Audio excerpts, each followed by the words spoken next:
So with that, I will move on to our next speaker, which is me, because it's the point of organizing your own symposium if you can't advertise your own things.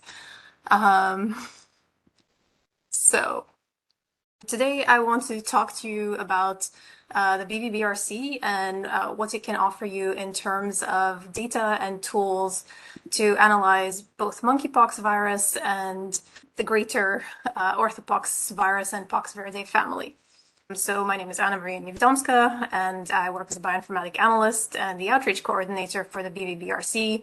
So any questions that you guys might have, feel free to drop me an email, and I will provide my email in the chat soon.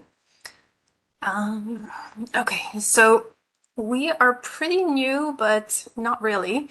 You might have heard of us under our former names, the Virus Pathogen Resource and the Influenza Research Database. We've recently been working together with the Patrick database, which focuses on bacteria, to merge and create a new database that incorporates tools and resources from all of these different sites. And we are now known as the Bacterial and Viral Bioinformatics Resource Center. And we are funded by the NIAID as one of two bioinformatics resource centers. So today I'm going to just give you a quick idea of what we've done in terms of a response to the monkeypox virus outbreak. And this includes some metadata standardization, annotation standardization. We've developed an annotation database for monkeypox virus based on the new annotations that Nida spoke to you about, to make annotating files and generating GenBank-ready submission files much easier. We'll talk about our strict ortholog groups, some immune epitopes, and protein structures. So one of the things that we try to do is really, we're not trying to reinvent the wheel and replicate everything that already exists in the INSDC databases. Where we want to add value is to help normalize the metadata, things like country names.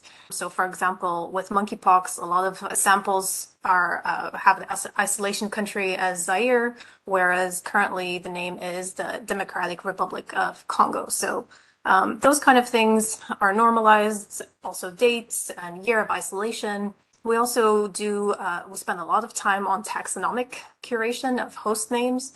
So sometimes submitters will input a common name or a scientific name, and we try to provide the alternative for both so that our users can easily find them depending on what they're looking for. And we also categorize we further categorize our genomic samples into host groups so that, let's say you're only looking for samples that are isolated from humans, or you'd like to exclude any samples that were experimental or generated in a lab. So you can easily select those in our metadata. And finally, we also use rule-based parsers to derive missing metadata that might be there in the GenBank file, but not in the appropriate field, which makes parsing hard. So sometimes the strain name will have geographic or collection year data in there, or you might find that in the comment fields. So Anida already told you a little bit about the standardization of gene and protein names, and this was arrived at through a collaboration with NCBI virus and many, many others as well. And this is, as she said, based on the nomenclature that was proposed by Senkovic et al. In this fantastic paper that was also highlighted in a couple of other talks. And so right now, the BV-BRC annotations that are provided are in addition to those imported from GenBank. And I want to stress that we do not alter any of the original annotations. We just provide alternative annotations to help users kind of navigate through them. And this is important because although most of the new genomes that are being uploaded this year have the new annotations based on the reference sequences that Anida mentioned, the problem is the pre-2022 genomes all have different gene names or product names that make searching for them incredibly difficult unless you're already an expert in pox viruses. It's really difficult to find the protein set that you need. So you basically have to blast it and you figure out that all of these different names are actually for the same protein. Whereas if you use the annotations provided by the BV-BRC, these all use the new gene name, which is based on the Orthopox virus gene names, such as OPG155, and the new product protein names. So we do this annotation using our Vigor4 annotation tool, which was developed here at JCVI, and I worked together with NIDA to pick out the core set of proteins that should be included. And these are now incorporated into a database that is not only used in the BV-BRC, but users can access themselves either through command line or by going to the BV-BRC and using our annotation tool through a graphical user interface, and it's quite easy to use. You can just upload your contigs or FASTA file, select viruses as your annotation recipe, and just input the monkeypox virus taxon name or ID, and then put your output parameters and just click annotate. And this will give you a GenBank submission-ready file, which should enable or ease the submission process, at least for annotation. So next up, I wanted to mention that we have our monkeypox virus or poxviridae ortholog groups. And these are based on some fantastic work done by my colleague Christian Zmasek, who has developed this ortholog classification scheme, not just based on sequence homology, but also based on domain architecture. So proteins also have to have the same domain architecture to be classified as strict ortholog groups, as well as sequence similarity. And you can find out more about it at this publication here. But why that's important is that for people who are interested in studying not just monkeypox, but doing a little bit more comparative genomics in the wider poxviridae family, we have a column with an SOG name or ID that enables you to find homologous proteins or orthologous proteins across the poxviridae family. So you can just go ahead and click on, let's say, camelpox, cowpox, deerpox, etc. And then if you click on our compare region viewer, this will enable you to visualize the protein in the genomic context, so that you can see what the neighboring proteins are, what the neighboring open reading frames are, whether there's anything missing or there's duplications or anything truncated. And it's a really nice visual way to kind of understand the differences between the different viruses or the different viral species in the Orthopox virus group. And if you just click on one of these open reading frames, you get a little bit more information with a lot of links to, again, a lot more information that's in our database as well as in external databases.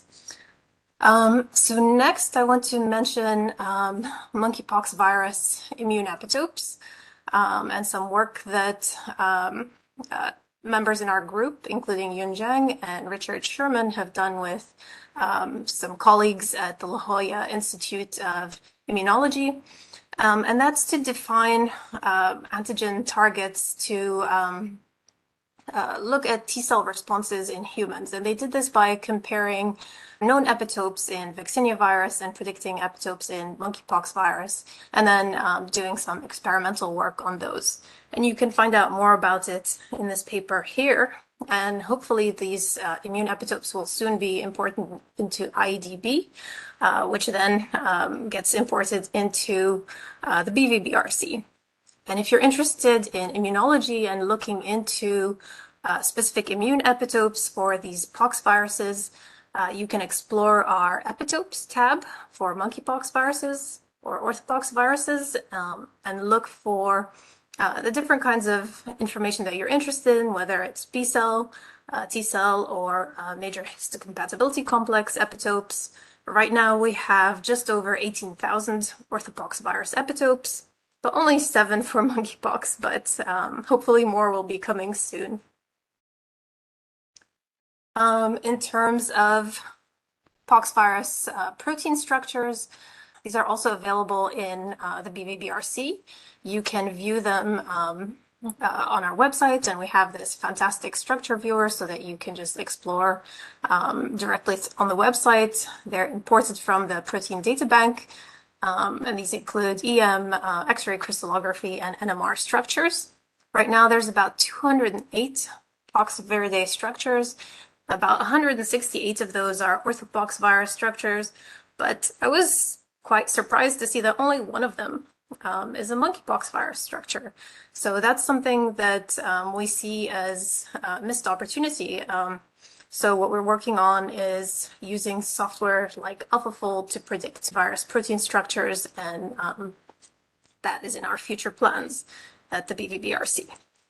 So if you'd like to keep track of what we're doing and what we're doing to support this outbreak, you can find more about us on our YouTube channel. And incidentally, this is where the videos for the symposium will be at BV-BRC-DB. We've also got tutorials and user guides for how to use the website and our command line interface, because all of our tools and data are also accessible through our command line.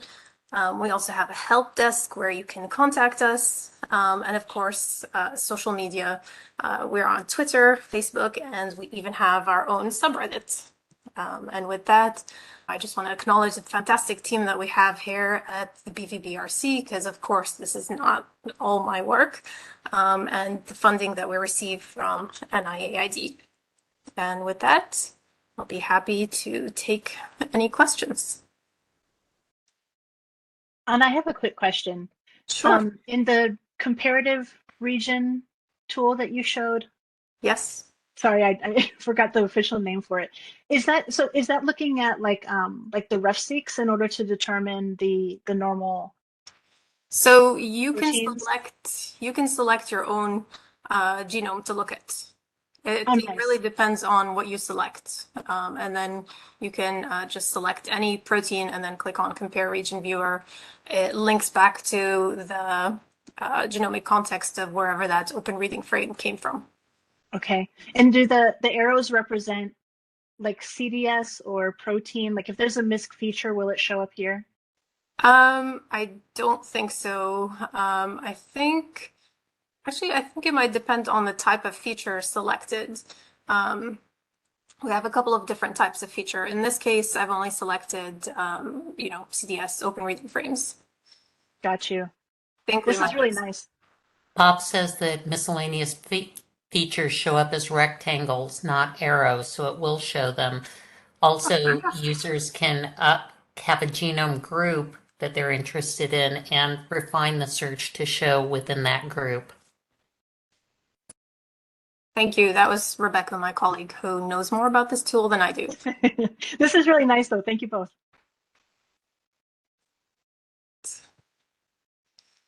All right, so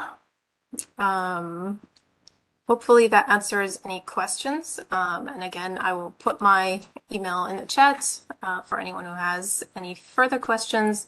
And I will stop sharing because I think it's time to introduce our next speaker.